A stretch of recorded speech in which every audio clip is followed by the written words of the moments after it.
Hi, everybody. Everything we've done over the past 6 years has been in pursuit of one overarching goal: creating opportunity for all. What we've long understood, though, is that some communities have consistently had the odds stacked against them. That's true of rural communities with chronic poverty. It's true of some manufacturing communities that suffered after the plants they depended on closed their doors. It's true of some suburbs and inner cities where jobs can be hard to find and harder to get to. And that sense of unfairness and powerlessness has helped to fuel the kind of unrest that we've seen in places like Baltimore and Ferguson and New York. It has many causes, from a basic lack of opportunity to groups feeling unfairly targeted by police, which means there's no single solution. But there are many things that could make a difference and could help. And we have to do everything in our power to make this country's promise real for everyone willing to work for it. That's why last Tuesday, at a summit organized by Catholics and evangelicals, I sat down with a conservative scholar and a poverty expert for a discussion on what it takes to open more doors of opportunity. We know our efforts matter.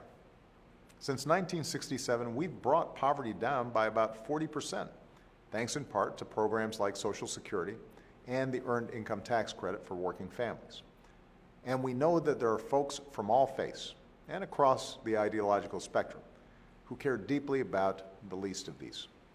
So I hope this conversation continues, not as a question of whether, but of how we can work together to grow opportunity.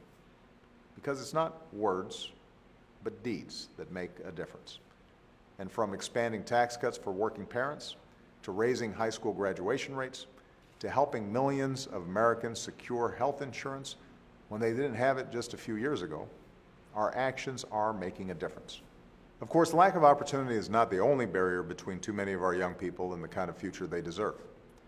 On Monday, I'll travel to Camden, New Jersey, a city that has faced one of the highest violent crime rates in America. I'll highlight some of the innovative things they've done to help police do their jobs more safely and reduce crime in the process.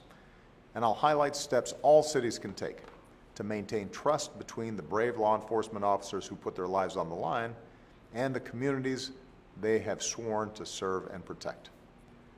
Whether we are Democrats, Republicans, or Independents, whether we live in one of our poorest communities, one of our wealthiest, or anywhere in between, we all want our country to be one where hard work pays off and responsibility is rewarded. We want a place where you can make it if you try. That's the promise we make to our young people. That's the promise that makes us exceptional, and it's the promise I'll never stop fighting to keep for my children and for yours. Thanks, and have a great weekend.